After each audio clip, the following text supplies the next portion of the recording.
Picture it. It's Tuesday, September 11th, 2001. A completely normal morning in America. People are grabbing coffee, heading to work, kids are in school. Just another Tuesday. But what nobody knows is that in just 102 minutes, that sense of normal is about to be completely shattered, leaving a scar that will reshape, well, pretty much everything in the 21st century. And then, at 8:46 a.m., it begins. American Airlines Flight 11 slams into the North Tower. At first, people on the ground think it's some kind of horrible accident, a tragic mistake. But then, just 17 minutes later, a second plane hits the South Tower. And right there, in that moment, any idea of this being an accident just vanishes. The world realizes this is an attack. From there, the chaos just escalates. At 9:37, the Pentagon, the heart of the U.S. military, is hit. At 9:59, the South Tower, a fixture of the New York skyline, collapses into a massive cloud of dust and steel. And then we hear this story of just unbelievable bravery. At 10:03, Flight 93 goes down in a field in Pennsylvania.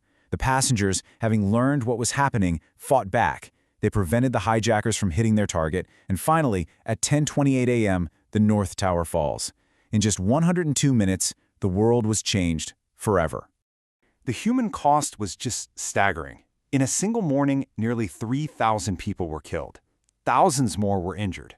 It was, and still is, the deadliest terror attack in the nation's history. A deep, profound wound that left the entire country reeling in shock and grief. Those images of the falling towers left the entire world asking one burning question. How?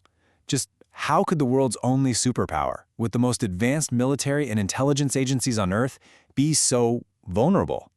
To get to the answer, we can't start in 2001. No, we have to go back, decades back, to a dusty, mountainous country thousands of miles away. You see, the seeds of 9/11 were actually planted way back in 1979. The Soviet Union invaded Afghanistan to prop up a failing communist government. And for the United States, which was deep in the Cold War, this was a golden opportunity to give its rival its very own Vietnam. So the key players in all of this were a group called the Mujahideen. The word literally means those who engage in jihad, or holy war. They were this loose-knit group of Islamic guerrilla fighters, and they were all united by one single goal: to kick the Soviet invaders out of their land and defend Islam from what they saw as godless communism. And America was more than willing to help them do it. Through this massive, covert CIA program called Operation Cyclone, the U.S. started funneling billions of dollars in weapons and training to the Mujahideen. For a solid decade, Afghanistan was just a brutal, bloody battlefield. And you know what? It worked. By 1989, the Soviets, bloodied and beaten, pulled out. So why? Why did America do this? Well, it was a pure Cold War chess move. The Mujahideen were basically a pawn in a much larger game against the Soviet Union. The goal was pretty simple: bog the Soviets down in their own Vietnam. And to make that happen, the U.S. helped frame the fight as a holy war. This attracted fighters from all over the Muslim world, including a wealthy young Saudi named Osama bin Laden. It was a brilliant short-term victory for sure, but it was a move that would have these unforeseen, absolutely catastrophic consequences. Because here's the thing. After the Soviets left, the fighters America had armed didn't just pack up and go home. A vicious civil war created this huge power vacuum, and that allowed a radical group called the Taliban to sweep in and take control. And it's from the ashes of all that chaos that a new enemy emerged, led by a man who now turned his sights on his former helper, the United States. And this is where the story takes this just incredible twist. I mean, look at this. In the 1980s, you had the USA and the Mujahideen on the same side fighting the USSR. Fast forward to the 2000s, and it's the USA fighting against Al-Queda, an organization founded and led by veteran Mujahideen fighters.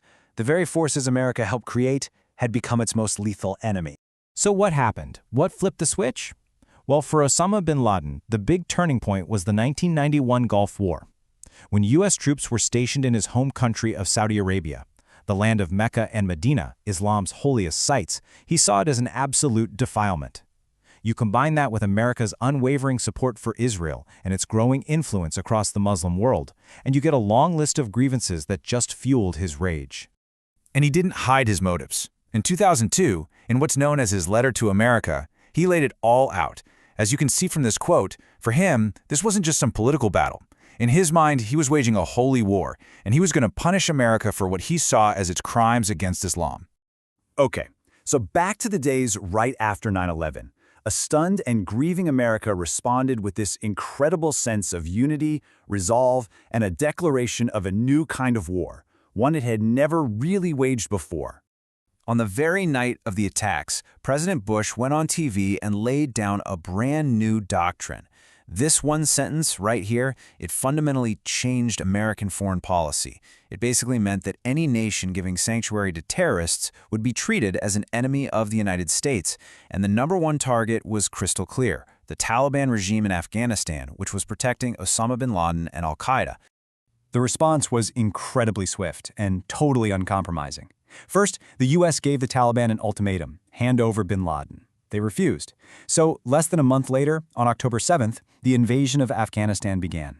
At the same time, back home, to try and prevent another attack, the government passed the Patriot Act, which dramatically expanded its power to conduct surveillance on its own citizens. But as the country was gearing up for war, this shocking truth started to come out. This wasn't just a failure to imagine an attack like this. It was a catastrophic intelligence failure. The 9/11 Commission report revealed something absolutely stunning. The CIA actually knew about 2 of the hijackers. They were tracking them. But, and this is just incredible, the CIA never told the FBI. Because of this legal and cultural wall separating foreign and domestic intelligence, that critical information never got passed along. And the result? 2 known terrorists entered the U.S., lived openly, and planned the attacks completely under the radar. The attacks of 9/11 and the war on terror that followed didn't just define a decade, they kicked off this chain of events and consequences that are still shaping our world today in really profound and often painful ways. This slide does a brilliant job of breaking down the complex legacy. Let's just walk through it. So, the action? A global war on terror. The intended goal? Defeat Al-Queda. The unintended consequence? Decades of American intervention all across the Middle East. Next, the invasions of Afghanistan and later Iraq. The goal? Topple hostile regimes. The unintended result? Power vacuums, decades of instability, and the rise of new terror groups like ISIS. Finally, heightened security. The goal? Make America safer. The unintended result? A spike in Islamophobia and huge debates over civil liberties that are still going on. And when you look at the global impact, you can really see these ripple effects. The biggest chunk there goes to the political destabilization of entire regions. But right behind that are the social consequences. A huge rise in Islamophobia around the world, conflicts that are still raging today, and really serious questions about human rights and the loss of civil liberties, all in the name of security. Nearly a full decade after 9/11, the manhunt for the man who planned it all finally came to an end.